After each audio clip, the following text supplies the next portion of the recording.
بسم اللہ الرحمن الرحیم۔ محترم سامعین حضرات، آج کی ہماری گفتگو کا مقصد کنز العلماء حضرت علامہ ڈاکٹر محمد اشرف آصف جلالی صاحب کے روزنامہ اوصاف کو دیے جانے والے انٹرویو کو آپ تک پہنچانا ہے۔ مفسر قرآن اور شیخ الحدیث علامہ ڈاکٹر محمد اشرف آصف جلالی صاحب عہد حاضر میں منفرد، محنتی اور ذی شعور دینی سکالر ہیں، اور وہ غیر معمولی مدرس، ہر دل عزیز خطیب، سنجیدہ اور متین قلمکار، غیر جانبدار محقق، مبلغ اور اعلیٰ پائے کے شاعر ہیں۔ ان کا آبائی علاقہ بھکی شریف اور وہ گوندل برادری سے تعلق رکھنے والے ہیں۔ وہ پاک سرزمین پر انقلاب نظام مصطفیٰ صلی اللہ علیہ وسلم، اتحاد اہل سنت کے خواہاں ہیں۔ وہ لکھنے، پڑھنے اور اصلاح معاشرہ کے لیے ہر وقت مصروف عمل رہتے ہیں۔ اس کے ساتھ ساتھ جامعہ جلالیہ رضویہ مظہر الاسلام کے پرنسپل کی ذمہ داریاں بھی نبھا رہے ہیں۔ وہ دنیا کی مختلف یونیورسٹیوں میں زیر تعلیم رہے اور مختلف عالمی مفکرین اور سکالرز سے اہم امور پر تبادلہ خیال کر چکے ہیں، اور یہ سلسلہ تاحال جاری ہے۔ مستنصریہ یونیورسٹی بغداد سے جدید عربی میں ڈپلومہ کیا اور پنجاب یونیورسٹی سے عربی ادب میں پی ایچ ڈی کی ڈگری حاصل کی۔ ڈاکٹر محمد اشرف آصف جلالی صاحب اہل زبان کی طرح عربی بولتے ہیں، اور ان کو عربی زبان اور ادب پر پوری طرح عبور حاصل ہے۔ حال ہی میں علامہ ڈاکٹر محمد اشرف آصف جلالی صاحب کے اوصاف نے خصوصی نشست کا اہتمام کیا۔ اس دوران انہوں نے ملکی اور اسلامی سیاست، ملک میں دینی جماعتوں کے سیاسی کردار، نفاذ شریعت کی منزل سے دوری کی وجوہات، تحفظ ناموس رسالت کے ایشو، فکری آوارگی، فرقہ واریت، دہشت گردی اور دیگر اہم امور پر کھل کر اظہار خیال کیا، جو کہ سامعین کی نظر کیا جاتا ہے۔ ادارہ صراط مستقیم پاکستان کے بانی، ممتاز دینی سکالر علامہ ڈاکٹر محمد اشرف آصف جلالی صاحب نے فرمایا ہے کہ پاکستان میں جس معنی میں سیاست کو استعمال کیا جا رہا ہے وہ لفظ سیاست سے ناانصافی ہے۔ سیاست کا مطلب کرپشن، دھاندلی، لوٹ مار اور ناجائز تسلط بن چکا ہے، جس کا حقیقی سیاست سے کوئی تعلق نہیں ہے۔ آج سیاست کا تقدس بحال کرنا بھی بہت بڑا جہاد ہے۔ جن خطوط پر پاکستان کی مروجہ سیاست رواں دواں ہے، اس سے انسانی بہبود کی منزل اور ایک اسلامی فلاحی ریاست کا قیام بہت دور ہو چکا ہے۔ انہوں نے فرمایا ہے کہ دینی جماعتوں کا سیاسی کردار مجموعی طور پر حوصلہ افزا نہیں رہا۔ کچھ دینی جماعتوں کو منصوبہ بندی کے تحت اقتدار سے دور رکھا جا رہا ہے۔ بعض دینی جماعتیں جزوی طور پر اقتدار میں آتی رہی ہیں، وہ قوم کی امیدوں پر پورا نہیں اتر سکی، جس کی وجہ خلوص کا فقدان اور ترجیحات میں عدم توازن ہے۔ دینی جماعتیں قوم کو نفاذ شریعت کے لیے تیار نہیں کر سکیں، جس وجہ سے قوم کو نفاذ شریعت کی منزل میسر نہیں ہو سکی۔ پاکستان میں عوام کی اکثریت مذہبی رجحان رکھتی ہے، اس کے باوجود مذہبی جماعتیں ناکام ہونے کی وجہ پاکستان کا مخصوص سیاسی کلچر ہے۔ پاکستان میں لوگ بالعموم اپنے سیاسی نمائندوں سے یہ امیدیں رکھتے ہیں کہ ان کو ہر جائز اور ناجائز کام میں تھانہ کچہری سے حمایت ملے اور مختلف سکیموں میں ان کو کوٹا ملے۔ ووٹر برادری اعظم تھانہ کچہری کی سیاست اور دیگر وقتی مفادات کے لیے اعلیٰ مقاصد بھول جاتے ہیں، جس کے نتیجہ میں دینی جماعتوں کو غالب اکثریت حاصل نہیں ہوتی۔ مفکر اسلام کنز العلماء ڈاکٹر محمد اشرف آصف جلالی صاحب نے فرمایا ہے کہ سنی اتحاد کونسل کو نظر لگ گئی ہے۔ سنی قائدین کو چاہیے کہ وہ تنہا پرواز کرنے کی بجائے ایک پلیٹ فارم پر ایک پالیسی کے تحت انتخابات میں حصہ لیں جدا جدا الیکشن لڑنا کسی کے مفاد میں بھی نہیں ہے۔ امت میں اتحاد اور اتفاق کے لیے قرآنی فارمولہ آزمانا چاہیے۔ اللہ رب العزت کا فرمان ہے کہ اللہ کی رسی کو مضبوطی سے تھام لو اور فرقہ واریت میں نہ بٹو اور فرقوں میں نہ بٹو۔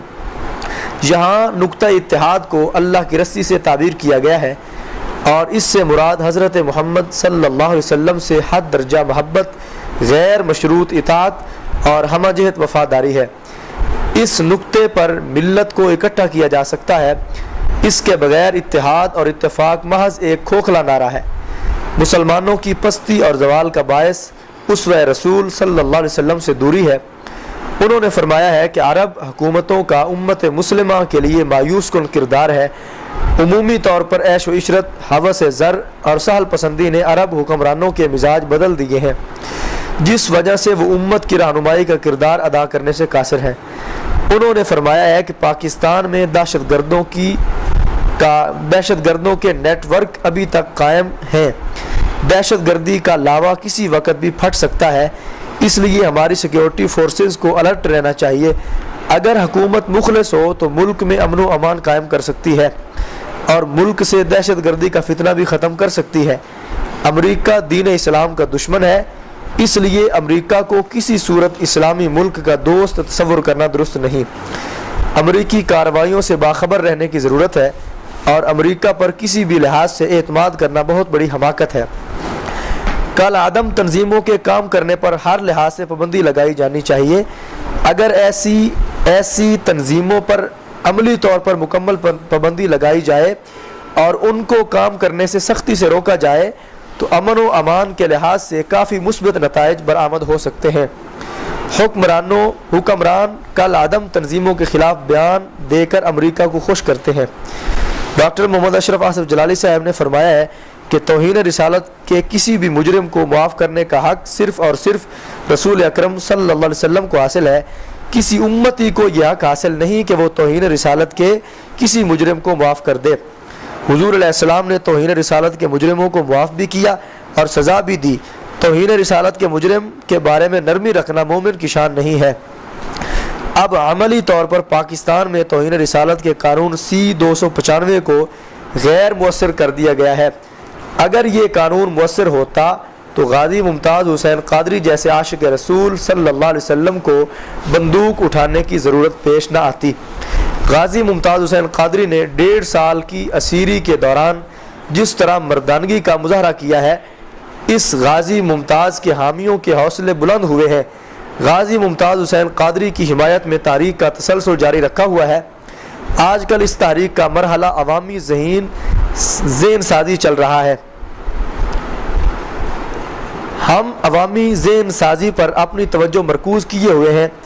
کوئی دن بھی ایسا نہیں گزرتا جس میں غازی ممتاز قادری کے ایشو کی علمی، تحقیقی اور اخلاقی حمایت نہ کی جا رہی ہو۔ آئندہ دنوں میں اس تاریخ کو مزید مؤثر بنایا جائے گا جو غازی ممتاز حسین قادری کی رہائی پر جا کر منتج ہوگی۔ فکری طور پر دلائل کے ساتھ ہم نے ہر فارم پر غازی ممتاز حسین قادری کو ہیرو ثابت کیا ہے اور آج بھی مخالف سوچ رکھنے والے مخصوص عناصر کے لیے ہماری طرف سے مناظرے کا چیلنج موجود ہے۔ حکومت غازی ممتاز حسین قادری کے معاملے میں پہلے دن سے ہی غیر سنجیدہ ہے۔ غازی کے معاملے پر حکومت وقت گزارنے کی پالیسی اختیار کیے ہوئے ہے۔ انہوں نے کہا ہے کہ دراصل فکری آوارگی معاشرے کی تباہی کا سبب ہے۔ ڈاکٹر محمد اشرف آصف جلالی صاحب سے پوچھا گیا کہ ان کے ڈاکٹر محمد طاہر القادری کے ساتھ اختلافات کیوں ہیں، جس پر انہوں نے کہا کہ ان کا منہاج القرآن کے سربراہ ڈاکٹر محمد طاہر القادری سے کوئی ذاتی اختلاف ہرگز نہیں ہے، یہ اختلاف اصولوں اور نظریات پر مبنی ہے۔ ہم امت کے طے شدہ اور اجماعی نظریات کی حمایت کسی صورت میں بھی ترک نہیں کر سکتے۔ ہم یہ سمجھتے ہیں کہ ان نظریات سے دستبردار ہونے میں ملت کا نقصان ہے اور اجماعی نظریات کو مسلسل اجاگر کرنے میں ملت کا فائدہ ہے۔ ڈاکٹر محمد طاہر القادری نے امت کے متعدد اجماعی نظریات کے مقابلہ میں اپنے خود ساختہ نظریات متعارف کروانے کی کوشش کی ہے، جس کے نتیجہ میں فکری انتشار جنم لے سکتا ہے اور کروڑوں راسخ العقیدہ مسلمانوں کے جذبات کو ٹھیس پہنچی ہے۔ ہم نے اپنے تحقیقی سیمینارز میں اور اصلاحی پروگراموں میں امت کی غالب اکثریت کے زخموں پر مرہم رکھا ہے، ایسے متعدد تحقیقی سیمینارز مستقبل میں منعقد کر رہے ہیں۔ فضائے علم میں پرواز کرنا ہر صاحب علم کا یقیناً حق ہے، مگر جو امت کے اتفاق اور اصولی مسائل ہیں انہیں چھیڑنا یقیناً پرواز میں کوتاہی ہے۔ اس لیے رائے عامہ کو گمراہ کرنے کا جب معاملہ آتا ہے تو اصلاح معاشرہ کے لیے میدان عمل میں اترنا پڑتا ہے۔ ڈاکٹر محمد اشرف آصف جلالی صاحب نے فرمایا ہے کہ بعض اوقات تند و تیز لہجہ غیرت دینی کا تقاضا ہوتا ہے۔ یہ علیحدہ بات ہے کہ کچھ لوگ اس کو انتہا پسندی محسوس کرتے ہیں، لیکن میری سوچ میں یہ حمیت دینی میرے پیر و مرشد کا نام پیر سید محمد جلال الدین شاہ نقشبندی قادری ہے، اپنے پیر و مرشد کے نام کی نسبت سے اپنے نام کے ساتھ جلالی لگا رکھا ہے۔ اس کا یہ مطلب ہرگز نہیں کہ میرا مزاج جلالی ہے۔ انہوں نے اپنے اوپر ہونے والے قاتلانہ حملوں سے متعلق سوال کے جواب میں کہا ہے کہ موت سے نہیں ڈرتا، چونکہ زندگی بطور امانت ہے، جیسا کہ شعر ہے، نہ بچا بچا کے تو رکھ اسے، تیرا آئینہ ہے وہ آئینہ جو شکستہ ہو تو عزیز تر ہے نگاہ آئینہ ساز میں۔ مومن اللہ سے اپنی جان کا سودا کر چکا ہے، وہ اپنی جان اپنے پاس امانت سمجھتا ہے۔ مومن ہر وقت شہادت کا متمنی رہتا ہے۔ آئندہ ہمارا پروگرام عقیدہ توحید کے حوالہ سے ہوگا، جس کو روزنامہ الشرق مؤرخہ 7 اپریل 2012 کو شائع کر چکا ہے۔ اس کا عنوان ہے امت توحید اور 15ویں صدی۔